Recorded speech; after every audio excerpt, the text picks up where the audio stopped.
Assalamualaikum warahmatullahi wabarakatuh.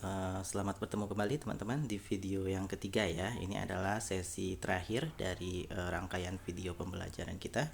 Sebelumnya teman-teman sudah belajar listening section, lalu structure, lalu sekarang adalah reading comprehension ya. Nah, dari pretest kemarin teman-teman pasti belajar sesuatu. Salah satunya adalah terkait waktu ya, dimana teman-teman menyadari bahwa waktunya sangat terbatas sekali untuk menjawab soal sebanyak itu dan teks yang cukup panjang gitu. Nah mungkin agak menjadi sedikit beban ya, kok aduh soalnya banyak sekali, teksnya panjang, tapi waktunya sangat terbatas sekali. Nah oleh karena itu teman-teman harus tahu trik-trik untuk menjawab soal reading comprehension agar bisa menjawab soal-soal tersebut dalam waktu yang singkat ya, sehingga waktu yang tersedia itu cukup untuk menjawab semua soal. Nah, bagaimana caranya? Nah, akan kita mulai ya sekarang skill-skill yang berhubungan dengan cara menjawab soal-soal dalam reading comprehension di TOEFL test. Baik, langsung kita mulai saja. Nah, ini skill yang pertama ya. Skill yang pertama yaitu main idea ya, main idea. Jadi di dalam reading skills ini teman-teman harus mampu terlebih dahulu mengidentifikasi jenis-jenis soal. Itu yang pertama ya. Mengidentifikasi jenis-jenis soal. Ini soalnya terkait apa sih? Oh, soal seperti ini terkait dengan main idea. Oh, soal seperti ini terkait dengan pattern of organization. Oh, soal seperti ini terkait dengan stated detail question misalnya ya. Jadi teman-teman harus tahu. Nah, di sini saya sudah buat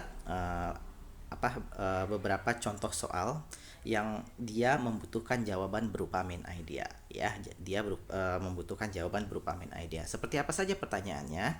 Ada di situ how to identify the question, what is the topic of the passage, what is the subject, what is the main idea, what is the author's main point, with what is the author primary concern, and then which of the following would be the best title. Nah, pertanyaan-pertanyaan seperti ini jawabannya itu harus berupa main idea ya. Lalu bagaimana cara menjawab pertanyaannya? Teman-teman tidak usah baca seluruh teksnya ya. Kalau yang ditanya main idea cukup kita baca kalimat pertama dari paragraf tersebut ya. Jadi kita baca kalimat pertama ya.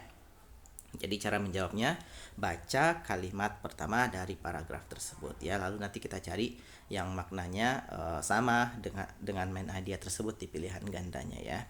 Biar tidak bingung langsung kita coba lihat soalnya ya, contoh soalnya. Nah, di sini example one. Nah, teman-teman baca soalnya terlebih dahulu ya. Sebelum baca teksnya kita baca dulu tuh soalnya. Di situ ada soalnya what is the main idea of this passage. Karena teman-teman sudah tahu kalau yang ditanya what is main idea sudah pasti itu jawabannya berupa main idea. Kalau yang ditanya main idea berarti kita masuk ke langkah selanjutnya, cara menjawabnya kita mencari kalimat pertama dari paragraf tersebut. Nah, kebetulan sudah saya garis bawahi. Oh, sudah saya garis bawahi dan saya tebalkan lalu saya italic juga ya. Nah, itu kalimat pertamanya. Basketball was invented in 1891 by a physical education instructor in Springfield, Massachusetts by the name of James Naismith. Kalau kita simpulkan di sini dia bercerita tentang penemuan pertama kali basketball ya. Ya, basketball itu ditemukan pada tahun ini di sini oleh ini ya. Nah, berarti bisa kita simpulkan bahwa main idenya di sini berhubungan dengan penemuan atau asal usul dari basketball. Nah, kira-kira yang maknanya sama seperti itu di ABCD-nya yang mana? Sudah tentu jawabannya adalah yang D. The origin of basketball itu sama dengan asal usul basketball atau sejarah ditemukannya basketball ya. Kalau yang bukan the life of James Naismith, kita tidak bicara kehidupannya, di situ kita bicaranya tentang asal usul basketball. Physical education and exercise juga kita tidak bicara itu, kita bicaranya basketball, kapan sih ditemukannya, oleh siapa dan di mana gitu ya. Lalu yang C, the history of sport, juga tidak, itu terlalu luas ya, sport itu banyak sekali ya, kita bicaranya ya the history mungkin benar ya, tapi ini the history of basketball bukan the history of sports ya. Sport itu kan banyak sekali sedangkan kita fokusnya hanya ke basketball, maka yang benar adalah jawabannya yang D. Nah, seperti itu ya teman-teman. Jadi baca soalnya terlebih dahulu, identifikasi soalnya agar teman-teman tahu jawabannya yang diminta berupa apa. Nah, kalau berupa main idea berarti kita jawab, kita cari kalimat pertama dari paragraf tersebut. Nah, permasalahannya bagaimana kalau paragrafnya itu terdiri dari lebih dari satu paragraf seperti contoh yang kedua. Nah, bagaimana caranya? Yaitu kita baca kalimat pertama masing-masing paragraf lalu nanti kita ambil kesimpulannya ya. Nah, contoh di sini kalimat pertamanya ada early maps of North America continent showed a massive river that began in the Rocky Mountains. Ya, sampai situ cukup ya. Jadi di paragraf pertama dia bercerita bahwa early maps ya, peta sebelumnya itu melihat bahwa di Amerika Utara itu menunjukkan sebuah sungai yang besar ya, sungai yang besar. Nah, jadi itu ide utamanya, ide pokoknya ya, atau main idenya. Nah, lalu kita lihat di paragraf kedua, this mythical river of course does not exist. Wah, ternyata di paragraf kedua dibicara ternyata river tersebut atau sungai tersebut tidak ada, tidak betul-betul ada. Nah, dari situ bisa kita simpulkan bahwa kedua paragraf ini menceritakan tentang sungai yang sebetulnya tidak ada tetapi muncul di peta. Nah, sungai yang sebetulnya tidak ada tetapi muncul di peta. Nah, berarti bisa kita lihat di ABCD-nya itu yang kira-kira yang maknanya sama seperti itu apa? Apa namanya tadi? Sungai yang tidak muncul yang sebetulnya tidak ada, yang tidak ada wujudnya tetapi muncul di peta. Nah, dari situ bisa kita lihat bahwa jawabannya yang benar adalah yang B, non-existent river on maps. Sungai yang tidak ada, tidak eksis ya, tapi ada muncul di peta dia ya. Nah, kira-kira seperti itu teman-teman. Lalu bagaimana kalau paragrafnya lebih panjang lagi atau bukan lebih panjang, lebih banyak lagi? Oh, ternyata tidak ada. Sama ya teman-teman. Jadi saya pikir ada contohnya.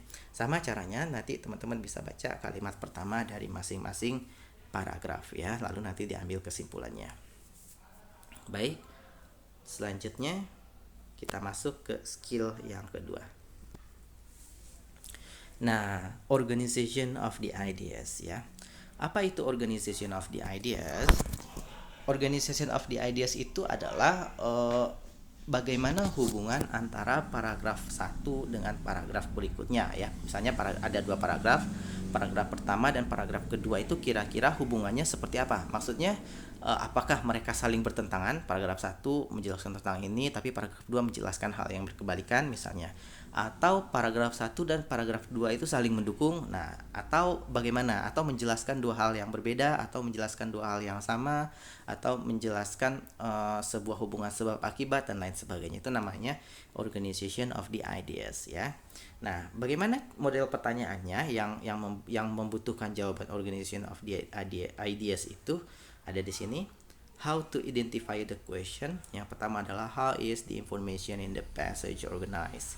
How is the information in the second paragraph related to the information in the first paragraph? Nah, cara menjawabnya bagaimana? Cara menjawabnya kita menggunakan main idea kembali ya. Jadi kalau teman-teman menemukan pertanyaan seperti ini, berarti kita cari main idea-nya lagi ya. Jadi kita cari main idea-nya lagi. Cara mencari main idea sudah paham tentunya. Kita cari di kalimat pertama ya dari masing-masing paragraf. Nah, ini contohnya ada di sini example 2, example 1 harusnya ya. Nah, di sini ada 3 paragraf teman-teman. Ada 3 paragraf. Nah, kita baca dulu soalnya terlebih dahulu ya. How is the information in the passage organized? Nah, ada kata-kata how is the information in the passage organized? Itu artinya dia menanyakan tentang pattern of organization. Nah, kita lihat sekarang di kalimat pertama, di paragraf pertama ya, paragraf pertama dia bercerita tentang conflict within an organization is not always viewed as undesirable ya. Konflik di dalam sebuah organisasi itu tidak selalu dianggap sebagai sesuatu yang tidak menyenangkan ya. Di paragraf kedua dia bicara according to the traditional view of conflict is harmful to an organization. Kalau menurut orang pandangan tradisional, konflik itu berbahaya buat sebuah organisasi.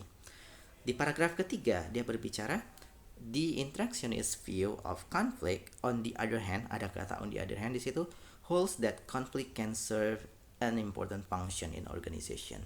Tapi menurut orang interactionist itu konflik itu justru memiliki fungsi yang sangat penting dalam sebuah organisasi.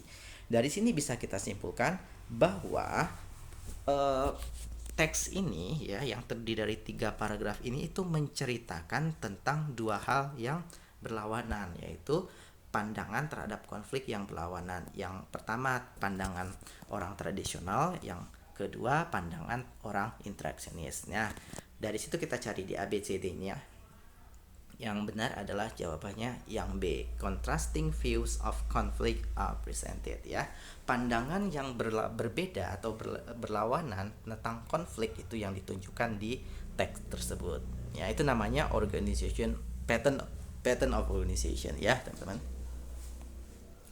Nah, kita lihat lagi skill berikutnya. Skill 3 di sini. Stated detail questions. Nah, apa itu stated detail question? Stated detail question itu pertanyaan yang jawabannya sebetulnya sudah ada di dalam teks. Kita tinggal cari aja, ya. Jawabannya sudah ada di dalam teks. Tugas kita hanya mencarinya saja dengan menggunakan metode skimming scanning nanti, ya. Nah, how to identify the question? Model pertanyaannya seperti apa? Ya, yang pertama adalah ada kata according to the passage, ada it is stated in the passage, the passage indicates that, lalu which are the following is true. Nah, ini menunjukkan bahwa dia adalah stated detail question, ya. Cara mencari jawabannya bagaimana? Kita baca soalnya terlebih dahulu, lalu kita cari kata kuncinya di dalam soal tersebut. Setelah itu kata kunci tersebut kita cari di dalam teks, ya. Setelah itu kita skim bagian yang mengandung kata kunci tersebut untuk kita cari jawabannya, ya. Biar tidak bingung, kita lihat di sini. Example 1. Nah, kita baca soalnya dulu, teman-teman. According to the passage, what happens during an ice age? Kata kuncinya di sini adalah ice age, ya, ice age. Kita cari ice age di dalam teks. Sudah saya tebalkan di situ, sudah saya italic dan underline. Nah, ice age. Lalu kita baca kalimat yang mengandung kata ice age tersebut. Nah, ice ages, those periods when ice covered extensive areas of the earth are known to have occurred at least 6 times. Jadi menurut teks ini, zaman es itu periode di mana seluruh bagian bumi itu ditutupi oleh es dan terjadi sebanyak 6 kali. Nah, dari situ kita lihat, according to the passage, what happens during an ice age? Kita cari. Dia bilang bahwa ketika di zaman es itu seluruh bagian sebagian besar permukaan bumi itu ditutupi oleh es. Kira-kira yang jawabannya seperti itu yang manakah? Dari A, B, C, D yang seperti itu jawabannya adalah yang C. Ice covers a large portion of the earth's surface. Itu maknanya sama dengan when ice cover extensive areas of the earth. Itu sama-sama menutupi sebagian besar wilayah bumi. Nah, seperti itu ya teman-teman caranya. Jadi kita baca soalnya terlebih dahulu, lalu kita cari kata kuncinya, lalu kita cari kata kunci tersebut di dalam teks, lalu kita baca kalimat yang mengandung kata kunci tersebut. Kita lihat contoh berikutnya. Oh, ini masih tentang ice ages tadi, ya. Di nomor 2 pertanyaannya, the passage covers how many different method of recognizing past ice ages. Ya, sekarang kata kuncinya adalah method of recognizing. Nah, kita cari method of recognizing. Sudah saya garis bawahi, di situ ada past ice age can be recognized. 1. From rock strata that so evident of the foreign material deposited by moving walls of ice or melting glaciers. Lalu berikutnya adalah ice ages can be recognized from land. Jadi ada 2 cara merecognize-nya atau cara mengetahuinya, ya. Nah, berarti jawabannya adalah yang B, 2 di situ. Caranya seperti itu, ya, teman. Jadi kita tidak tidak menggunakan main idea lagi, tapi kita menggunakan metode skimming, ya. Lalu di sini, according to the passage, what in the rock strata is the clue to geologists of the past ice age? Nah, sekarang kata kuncinya adalah rock strata, ya, rock strata. Nah, rock strata sudah saya garis bawahi juga dan saya tebalkan di situ. Yang ditanya adalah apa yang ada di dalam rock strata. Nah, kita baca. Past ice ages can be recognized from rock strata that so evident of foreign materials. Nah, sampai situ sebetulnya sudah cukup. That so evident of foreign materials deposited by moving walls of ice or melting glaciers, ya. Jadi di dalam rock strata itu ada apa? Ada foreign materials yang didepositkan oleh moving walls, dinding yang bergerak, es yang bergerak ya, es yang berbentuk dinding yang bergerak, atau glacier yang mencair. Nah, berarti apa yang ada di dalam rock strata itu foreign material, benda asing. Nah, kira-kira dari pilihan A, B, C, D itu yang maksudnya benda asing yang mana? Tentu saja jawabannya adalah yang D, substances from other areas. Itu sama dengan foreign material, sama-sama benda asing. Nah, jadi konsepnya sebetulnya sama seperti listening ya teman-teman. Jadi jawabannya nggak mungkin sama persis seperti ada yang di teks. Jadi kita mencari maknanya yang sama ya. Kita cari maknanya yang sama. Baik, kita lihat apakah ada contoh berikutnya. Oh, tidak ada. Nah, ini skill 4 itu lawan dari unstated detail question ya. Kalau tadi kita mencari yang benar di stated detail question, sekarang kita mencari yang salah ya, mencari yang salah. Jadi kalau tadi di stated detail question ada 4 pilihan ganda A, B, C, D, itu 1 benar 3 salah ya. Kita cari yang benarnya. Tapi kalau di unstated detail question di skill 4 itu pilihan gandanya A, B, C, D, 3 salah, 3 benar, 1 salah. Yang kita cari yang salahnya sekarang ya. Nah, ciri-cirinya adalah which of the following is not stated. Ada kata not-nya ya teman-teman, beda dengan yang tadi. Kalau tadi tidak ada not-nya, sekarang ada not-nya, itu yang membedakan. Which of the following is not mentioned, which of the following is not discussed, and then all of the following are true except ya. Di bawah ini semuanya benar kecuali. Nah, jadi teman-teman ingat model pertanyaan seperti ini, kalau ada not stated, not mentioned, not discussed, true except, berarti kita cari yang salahnya sekarang ya, yang tidak dijelaskan di dalam teks. Nah, cara menjawabnya sama seperti tadi. Kita baca terlebih dahulu soalnya, lalu kita lihat kata kuncinya, lalu kita cari kata kuncinya di dalam teks ya. Kita langsung coba di dalam soal. Nah, ini dia. Baca soalnya terlebih dahulu. Number 1, all of the following are true about blood plasma except. Semuanya di bawah ini benar tentang blood plasma kecuali. Berarti kata kuncinya adalah blood plasma. Kita cari blood plasma, sudah ketemu langsung di atas ya. Blood plasma is clear, almost colorless liquid. Blood plasma itu jernih dan hampir tidak berwarna. It consists of blood from which the red and white blood cells have been removed. Dia terdiri dari sel darah merah dan dari darah di mana yang sel darah merah dan darah putihnya sudah dihilangkan ya. Yang ketiga, it is often used in transfusion ya. Sering digunakan di dalam transfusi darah. Nah, kita lihat sekarang yang tidak benar yang mana. Ini kebetulan jawabannya A ya. Jadi kita mulai dari D dulu teman-teman. It is generally more important to the patient than other part of the whole blood. Ini sangat penting bagi pasien. Jawabannya benar, berarti bukan ini. Yang C, patient are often transfused with it. Pasien sering menggunakannya untuk transfusi darah, betul.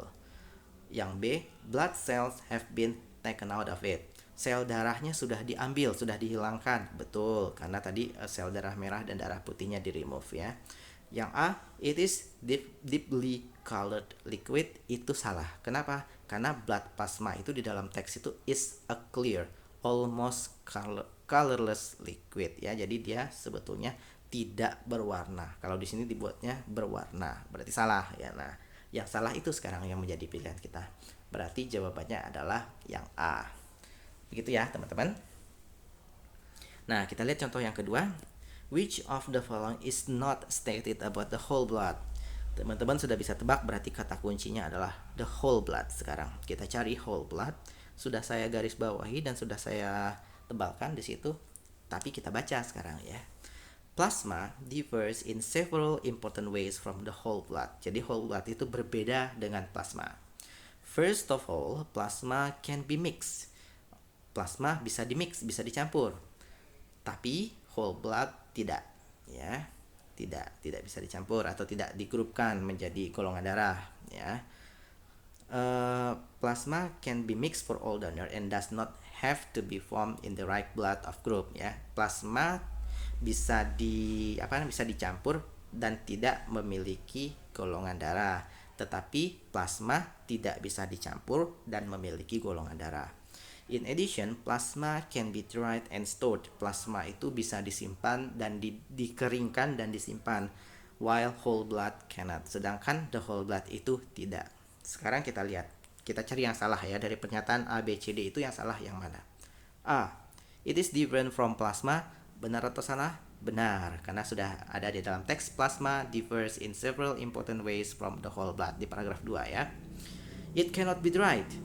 Whole blood tidak bisa dikeringkan. Benar, ada di baris paling terakhir ya. It is impossible to keep it in storage for a long time. Ya, plasma tidak di plasma lagi. Whole blood tidak bisa disimpan di dalam waktu yang lama. Benar ya, karena dia tidak bisa disimpan. Yang D, it is clear colorless liquid.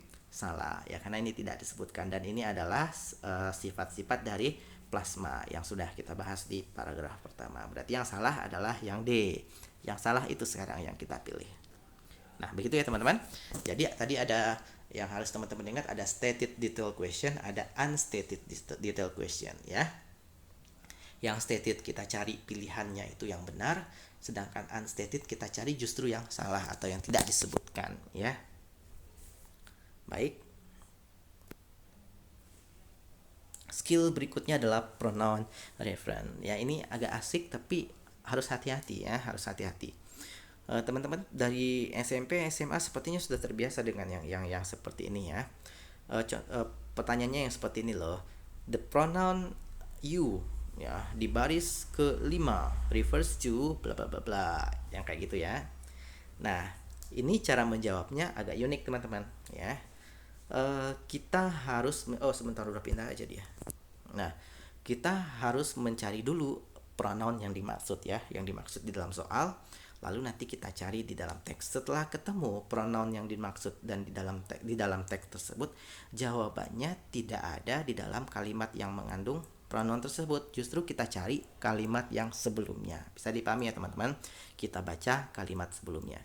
Biar tidak bingung, kita langsung lihat latihannya. Nah, kita baca soalnya.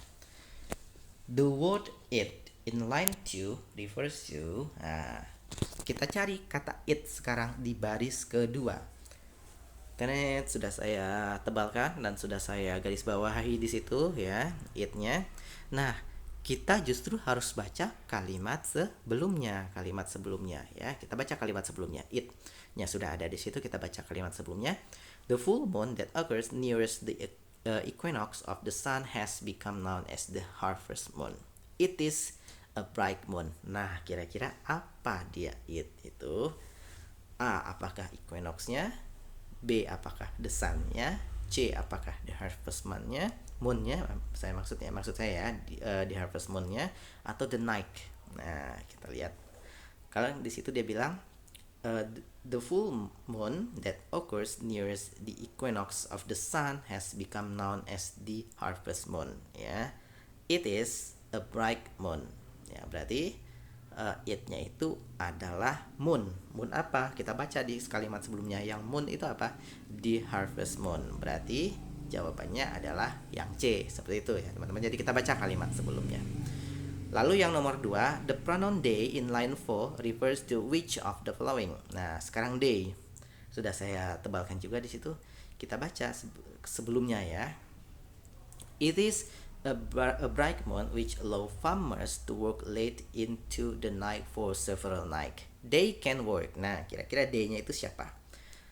They-nya itu sudah pas. They can work when the moon is at its brightest to bring in the fall harvest ya. Jadi mereka bisa bekerja ketika bulan dalam yang paling terangnya ya, dalam posisi yang paling terangnya. Nah, berarti they-nya siapa? Sudah bisa kita tebak bahwa they-nya itu adalah farmers ya. Nah, itu kira-kira terkait dengan pronoun reference, meskipun asik tetapi harus hati-hati juga ya teman-teman. Kita lihat. Nah, sekarang kita mulai masuk yang sedikit membingungkan ya.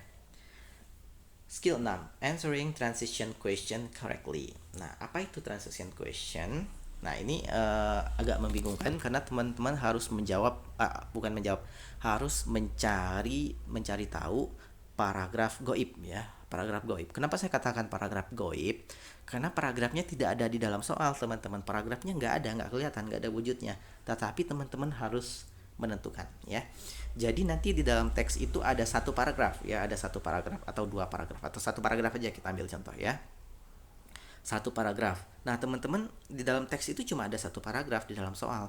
Tetapi teman-teman harus mencari tahu paragraf sebelumnya tentang apa, paragraf setelahnya tentang apa. Yang jelas-jelas paragrafnya tidak ada di situ ya. Memang bisa. Bagaimana caranya? Nah, kita lihat dulu contoh soalnya.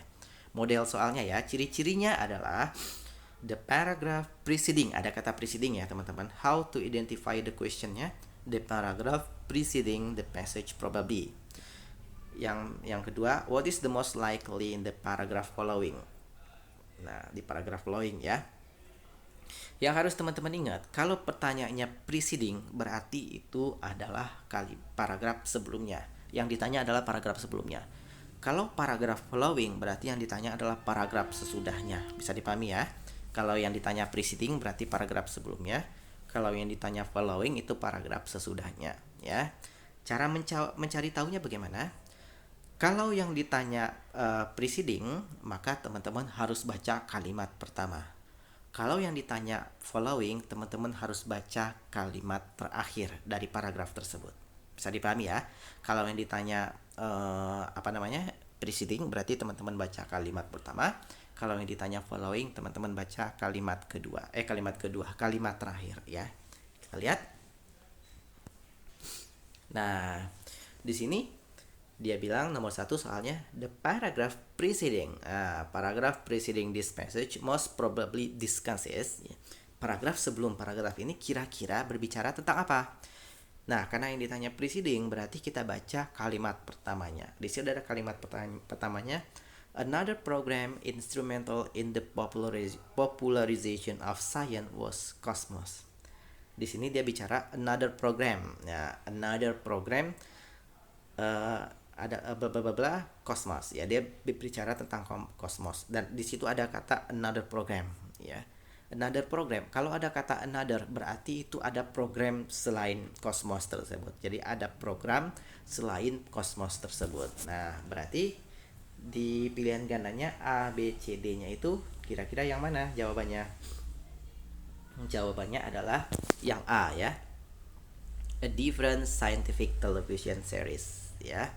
Different scientific television series. Kenapa? Karena ada kata another program. Kalau ada kata another yang lain berarti program lain selain itu adalah kosmos. Berarti di paragraf sebelumnya dia sudah membicarakan program lain selain kosmos itu ya. Makanya jawabannya adalah yang A, different scientific television series ya. Di nomor 2, the paragraph following this passage most likely contain the information of what ya. Kira-kira paragraf berikutnya tentang apa? Karena yang ditanya adalah paragraf berikutnya following, maka kita baca kalimat terakhir. Dan kalimat terakhirnya adalah the principal writer and narrator of the program was Carl Sagan, a noted astronomer and Pulitzer Prize winning author. Nah, berarti di kalimat berikutnya atau di paragraf berikutnya akan berbicara tentang Carl Sagan itu. Ya, pasti akan berbicara tentang Carl Sagan itu. Karena dalam teks yang bagus itu kan paragraf 1 dan paragraf berikutnya itu akan saling berkaitan ya. Berarti nomor 2 jawabannya adalah yang C, di astronomer Carl Sagan. Pasti dia akan berbicara tentang Carl Sagan. Karena biasanya di kalimat akhir sebuah teks itu, sebuah paragraf itu memberi petunjuk apa yang akan dibahas di kalimat berikutnya. Seperti itu ya, teman-teman. Itu yang disebut dengan transition ya. Kita lihat yang berikutnya. Nah, sekarang skill 7. Using context to determine meanings of difficult words. Nah, ini agak dilema ya, karena teman-teman nanti akan ditanya pertanyaan terkait kosakata di dalam TOEFL. Tapi masalahnya, teman-teman kan tidak boleh menggunakan kamus, tidak boleh menggunakan handphone saat tes ya. Jadi, bagaimana caranya kita menjawab, mengetahui arti dari kata yang ditanya tersebut? Nah, kita lihat dulu how to identify the questionnya. What is the meaning of X in line Y ya? The word X in line Y is closest in meaning to. Nah, itu berarti dia menanyakan makna ya. Bagaimana caranya? Kita akan menggunakan konteks di situ. Konteks itu apa? Konteks itu kalimat yang ada di sekitar kata tersebut. Itu akan membantu kita untuk mengetahui makna sebuah kata ya. Biar tidak bingung, kita lihat.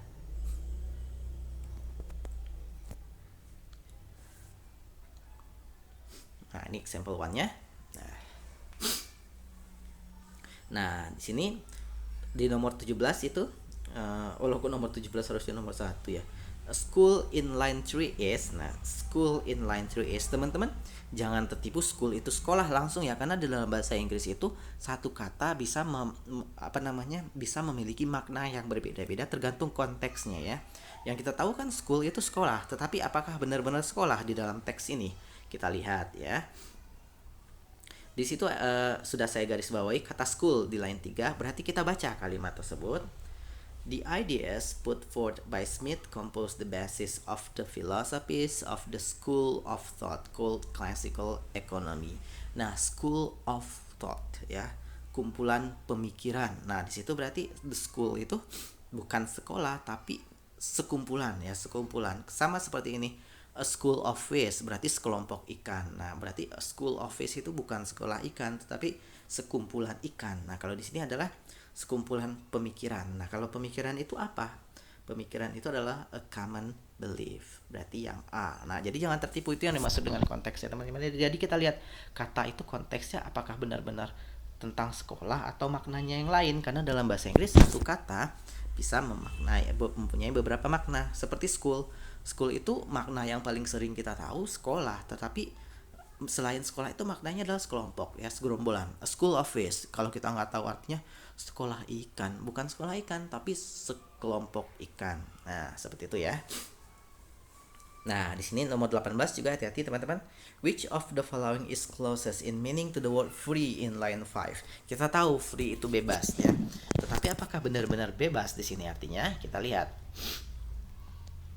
According to Smith's ideas, free competition and free trade are vital in fostering the growth of an economy. Ya, free competition, kompetisi yang bebas. Maksudnya bebasnya di sini apa? Nah, berarti bebasnya di sini adalah ya, tidak terkontrol, ya tidak terkontrol, yang nanti akan berbahaya ya.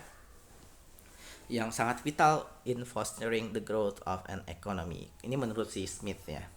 Nah, berarti free di sini artinya adalah uncontrolled. Nah, tidak ada bebas pilihannya di situ kan, di A, B, C, D-nya itu tidak ada bebas. Nah, berarti maknanya adalah uncontrolled ya. Nah, nomor 19, the word line in line 11 could be best replaced by. Nah, sudah saya tandai juga line di situ. Nah, line itu kita taunya garis kan? Garis ya. Garis atau mengantri ya. Tapi sekarang dia bilang di sini adalah, kita baca kalimatnya, Smith's economic ideas of free trade and competition are right in line with Dash political ideas. In line. Nah, in line di sini artinya sama ya, setuju atau agree ya, dalam bahasa Inggris kita sebutnya agree. Berarti nomor 19 jawabannya adalah agreement ya. Jadi ide Smith itu tentang tentang free competition itu sejajar atau sama atau setuju ya, sesuai dengan political ideas. Nah, seperti itu ya. Berarti jawabannya yang benar adalah yang D, agreement ya. Bisa dipahami ya teman-teman. Jadi hati-hati dalam memaknai sebuah kata di dalam TOEFL, karena maknanya kadang-kadang ya seperti itu. Seperti tadi school, ternyata bukan sekolah artinya di sini, tapi sekelompok pemikiran ya. Nah, seperti itu ya. Nah, skill memang udah skill 8 ya. Oh iya. Skill 8, determine the tone, purpose or course ya. Ini tone, purpose or course ya. Tone ini begini. Kita identify dulu ya, how to identify the questionnya. What is the tone of the passage? What is the author's purpose of this passage? And then in which course would be this reading be assigned ya.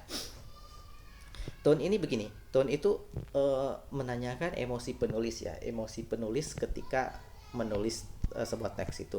Kan kalau misalnya kita baca puisi atau mendengarkan lagu, kita tahu kan tone-nya itu, oh penulisnya sedih, oh penulisnya bahagia, oh penulisnya sedang menyindir, oh penulisnya sedang marah, kan kita bisa rasakan ya. Itu namanya tone ya. Tetapi di dalam TOEFL itu, karena teksnya apa namanya, yang valid biasanya ya, berarti tone-nya itu biasanya yang keluar itu dua, kalau nggak deskriptif pasti informatif. Jadi jawabannya deskriptif informatif ya. Jadi jarang sekali di TOEFL, dalam TOEFL itu teksnya berupa marah-marah atau sedih atau sadis atau segala macam, jarang ya. Biasanya informatif dan deskriptif ya. Jadi itu yang harus teman-teman ingat terkait tone ya. Kalau purpose itu tujuan dari penulis itu kira-kira untuk apa ya? Apakah untuk memberikan informasi, untuk menyindir, untuk membahas ini atau apa ya? Nah, kalau course itu kira-kira di mata kuliah apa teks ini adanya ya? Kira-kira di mata kuliah apa teks ini ada? Nah, bagaimana cara menjawab pertanyaannya? Kalau tone itu kita harus mencari kata kunci yang berhubungan dengan emosi ya, kata kunci yang berhubungan dengan emosi penulis. Tetapi karena di dalam TOEFL teks ini teksnya valid, biasanya mereka hanya ada deskriptif dan informatif saja ya. Jarang sekali ada teks yang bernuansa sedih di sini, bernuansa marah, jarang sekali ya. Nah, sedangkan purpose dan course kita mencarinya dengan menggunakan main idea kembali ya teman-teman, menggunakan main idea kembali, berarti kita baca kalimat pertama dari teks tersebut ya. Biar tidak bingung, kita lihat lagi contohnya. Nah, yang pertama adalah the purpose yang ditanyanya, the purpose, tujuan ya. The purpose of this passage is to. Nah, ingat kalau yang ditanya tujuan berarti kita hanya baca main idea-nya aja ya teman-teman. Kita baca main idea-nya aja, nggak usah baca seluruh teks ya. Kita baca main idea-nya di kalimat pertama. Truman Capote in Cold Blood 1966 is a well-known example of the non-fiction novel. Nah, jadi Cold Blood ini adalah contoh yang paling terkenal tentang non-fiction novel. Novel tetapi non-fiction ya. Nah, dari situ berarti kita bisa simpulkan bahwa penulis tersebut ingin membahas salah satu contoh dari genre karya sastra, yaitu non-fiction novel. Nah, berarti jawabannya adalah yang A, discuss an example of a particular literary genre ya. Berarti di sini dia akan membahas satu genre karya sastra tertentu, yaitu non-fiction novel. Nah, di situ dia tidak, yang B kalau kita lihat tell the story of In Cold Blood itu tidak, explain Truman Capote's reason of writing tidak, describe how Truman Capote research tidak, karena yang dibahas di sini adalah Truman Capote's In Cold Blood, judul novelnya itu adalah In Cold Blood, itu adalah a well known example of the non-fiction novel ya. Jadi contoh yang paling terkenal tentang dari sebuah non-fiction novel. Berarti jawabannya adalah yang A. Which of the following the best describe of the tone of the passage? Sudah pasti adalah deskriptif karena menjelaskan ya. Nah, yang nomor 3 adalah this passage would probably be assigned reading in which of the following courses? Kira-kira teks seperti ini akan munculnya di mata kuliah apa? Criminal law mungkin tidak berhubungan dengan kriminal. American history tidak, karena dia berhubungan dengan novel. Yang C, modern American novels ya. Kenapa benar? Modern American novels karena bercerita tentang novel Amerika. Tahu dari mana?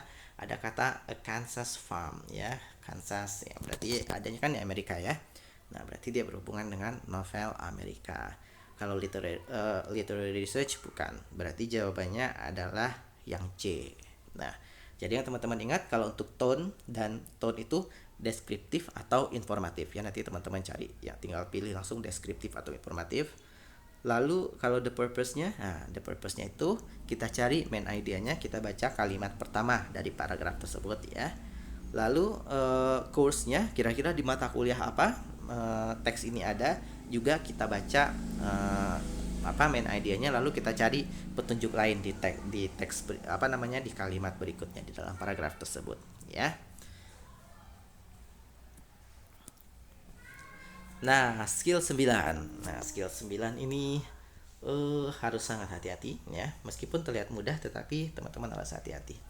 Finding the specific information. Biasanya soal seperti ini ada di soal paling terakhir nanti. Pertanyaannya singkat saja. Where in the passage bla bla bla bla. Kira-kira, jadi teman-teman harus menentukan kira-kira informasi ini adanya di baris keberapa saja. Nah, ya. Cara menjawabnya bagaimana? Kita cari kata kuncinya lagi di dalam soal ya. Lalu nanti kita cari kata kunci tersebut di dalam teks. Nah, di sini kita lihat. Nomor 1. Where in the passage does the author give the name of baby beaver? Kata kuncinya adalah baby beaver. Nama untuk baby beaver itu apa? Nah, baby beaver. Teman-teman cari nama untuk baby beaver. Nah, di situ ada kata di baris ketiga teman-teman lihat one female and four egg young beaver or kid. Berarti young beavers itu sama dengan baby beavers, itu namanya kids ya. Young beavers itu namanya kids. Itu sama seperti anak kucing, namanya kalau kucing besar kan namanya cat. Kalau anak kucing namanya kitten. Nah, kalau ini beaversnya, kalau yang besar kan beavers, kalau yang dewasa, kalau yang kecil namanya kids. Nah, ada di baris berapa dia? Tinggal kita hitung. 1, 2, 3. Berarti ada di baris ketiga. Yang nomor 2, where in the passage does the author mention the time of year when new baby beavers are born? Kira-kira di di baris keberapakah yang menceritakan tentang tahun di mana bayi-bayi beavers itu lahir ya? Nah, mana dia? Kita lihat jawabannya. Nah, ini dia. A female beaver gives birth. Nah, give birth itu kan melahirkan ya, artinya gives birth each spring to 2 to 4 baby at a time ya. Berarti female beaver itu melahirkan pada musim spring ya. Melahirkannya berapa? 2 atau 4 ya, baby sekaligus ya. Nah, berarti ada di baris berapa yang menceritakan tentang melahirkan baby? 1, 2, 3, 4. Berarti ada di baris ke 4. Jawabannya adalah yang D. Berikutnya yang ketiga, teman-teman. Where in the passage does the author state the age at which beavers must go out on their own ya? Pada umur berapa beavers itu harus meninggalkan keluarganya dan dia pergi sendiri? Kita lihat ada di baris ke 1, 2, 3, 4 ya. Nah, di 4 yang sudah saya garis bawahi. In the springtime of their second year, they are forced out of the family group to make room for new babies. Nah, berarti mereka harus sudah pergi lagi karena nanti akan lahir adik-adiknya ya. Berarti pada springtime yang kedua mereka sudah harus pergi ya. Berarti ada di paragraf berapa? Di kalimat di baris keberapa dia? Kita hitung 1, 2, 3, 4, 5 dan 6. Berarti jawabannya adalah yang D. Nah, kira-kira seperti itu ya teman-teman. Jadi banyak sekali kita bermain dengan menggunakan metode skimming. Teman-teman cari kata kuncinya di dalam teks, di dalam soal maksud saya. Lalu teman-teman cari lagi kata kunci tersebut di dalam teks, lalu dibaca kalimat yang mengandung kata kunci tersebut untuk bisa dipahami untuk mendapatkan jawabannya. Ya, jadi teman-teman tidak perlu membaca seluruh teks ya, tidak perlu membaca seluruh teks karena waktunya sangat terbatas sekali di sini ya. Baik, demikian ya skill yang berhubungan dengan cara menjawab reading comprehension. Bila tidak paham nanti teman ulang-ulangi lagi videonya, lalu nanti coba latihannya yang ada di forum diskusi kita ya. Nanti setelah mendengarkan video ini segera kerjakan latihan yang ada di forum diskusi ya. Baik, terima kasih teman-teman atas perhatiannya. Assalamualaikum warahmatullahi wabarakatuh.